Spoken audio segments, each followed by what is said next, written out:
आप सभी भाई बहनों का सर्व कल्याण वृक्ष की प्रश्नोत्तर ज्ञान कक्षा में एक बार फिर स्वागत है।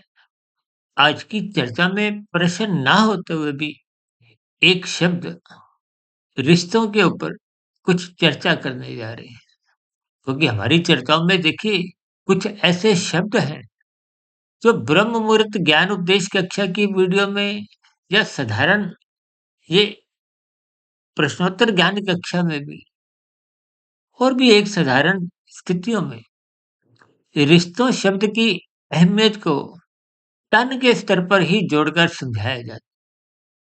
देखिए तन के स्तर पर जितने भी आपके मेरे रिश्ते हैं, चाहे वो देखिए एक माता-पिता से संबंध हो, बच्चों का, भाई-बहनों का और भी देखिए पारिवारिक स्तर पर रिश्तेदारों के जो अलग-अलग स्थितियाँ हैं, ये सभी संबंध देखिए तन के स्तर पर प्रकृति की व्यवस्था में आपको हमें मिलते हैं। ये आप अपने आप बनाते नहीं। और ये जो पति-पत्नी का रिश्ता है, इसमें आपकी हमारी एक तन के स्तर पर एक नए संबंध बनते हैं। लेकिन इन तन के स्तर पर बनने वाले संबंधों की शास्त्रों में कोई विशेष महत्ता नहीं दी गई,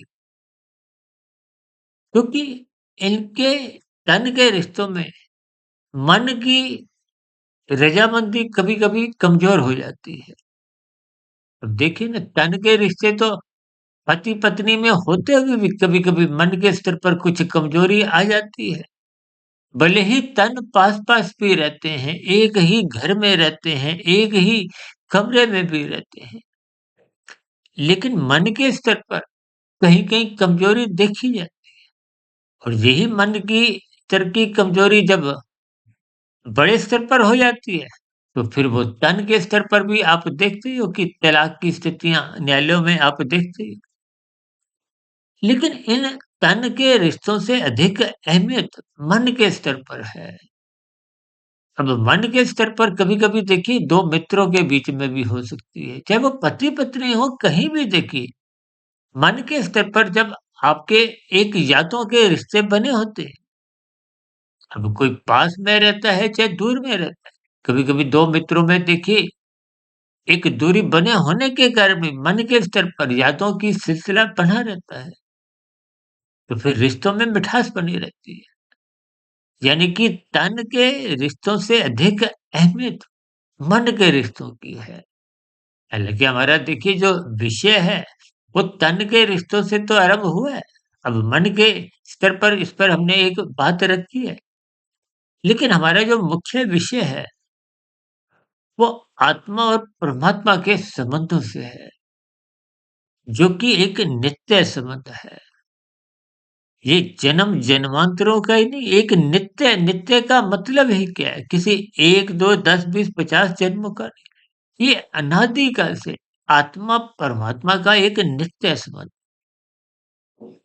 प्रत्येक आत्मा में परमात्मा का वास बना रहता है और कहीं-कहीं तो देखिए एक साधारण शब्दों में आत्मा को परमात्मा का ही एक अंश भी बोल दिया जाता है।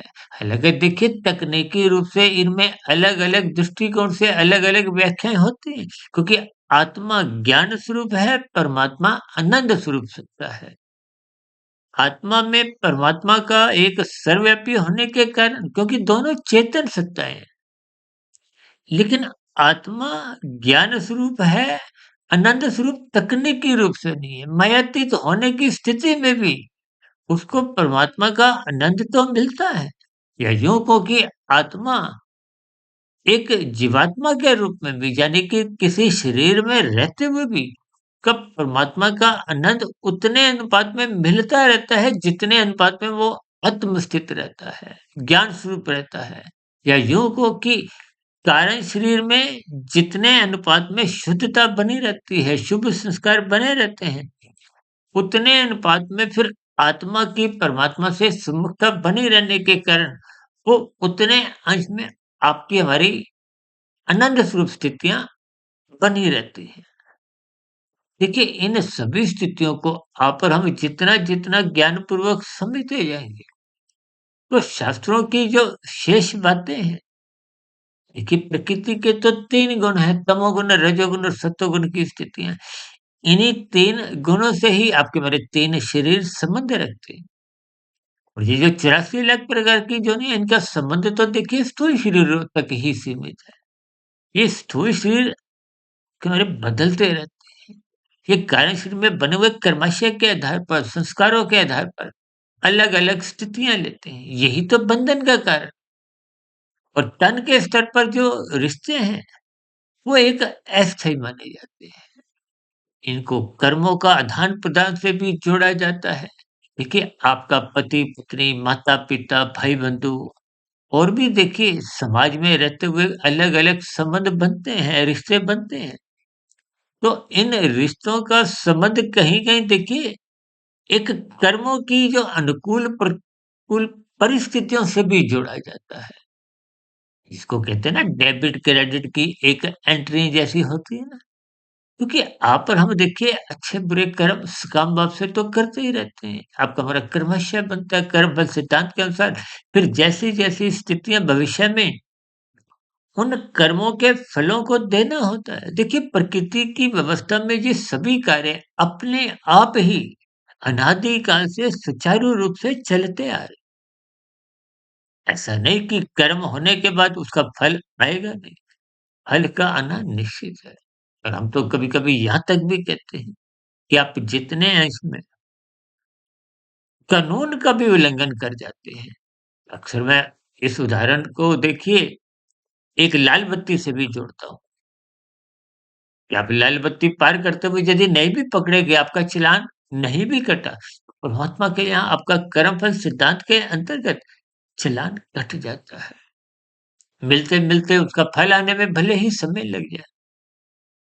इन सभी स्थितियों को अक्सर एक साधारण मनुष्य ज्ञान के अभाव में, सत्संग के अभाव में हल्के में लेता है। इसलिए मेरी आप सभी भाई-बहनों से विनती है कि आपको हमें अपने मिले हुए जीवन में तन के स्तर पर तो अपने कर्तव्यों का पालन करना है। तन के स्तर पर बने हुए रिश्तों को निभाना है। निभाना का अभिप्राय भाईचारा कहो, प्रेम मोहब्बत का कहो, एक सौहार्द का वातावरण कहो, एक सहयोग की स्थितियाँ कहो, ताकि समाज का एक संतुलन बना रहे, समाज में एक भाईचारे का वातावरण बना रहे। और जो मन के स्तर की स्थितियाँ हैं, देखिए मन के स्तर पर आपका हमारा जितना अधिक प्रेम बढ़ता जाता है, ये बढ़ा हुआ प्रेम ही फिर आत्मा और परमात्मा के संबंधों में निखार लाता है, उन स्थितियों में पहुँचाने का काम करता है। देखिए यदि मन बुद्धि यानी कि अंतःकरण की स्थितियों में सात्विकता नहीं आती, तो फिर आत्मा और परमात्मा के संबंधों में जो बिखराव आज के युग में आ चुका है, वो बिखराव में फिर देखिए अधिक मजबूती आती है।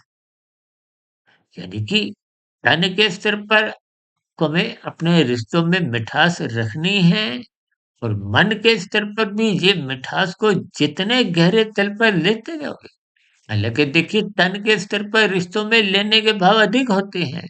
मन के स्तर पर देने के भाव जब अधिक होते हैं, तो उन स्थितियों में ही आपका हमारा मन बुद्धि के स्तर पर रिश्तों में मजबूती आती है। क्योंकि लेने की प्रवृत्ति स्थूल शरीर के स्तर पर आपका हमारा कोई विशेष उत्थान की स्थितियाँ नहीं लाती। जबकि देने की स्थितियाँ, देने के भाव, सहानुभूति की स्थितियाँ निश्चित रूप से मन बुद्धि में एक सात्विकता लाते हैं और यही सात्विकता का आधार ही परमात्मा से आपका हमारा संबंध जोड़ता है।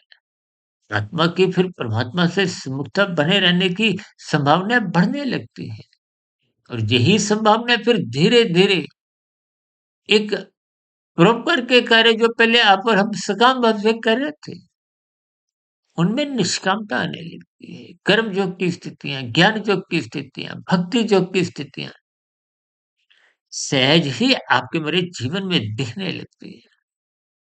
ये योग की स्थितियाँ ही आत्मा और परमात्मा के संबंध में एक विशेष स्थिति बनाते हैं।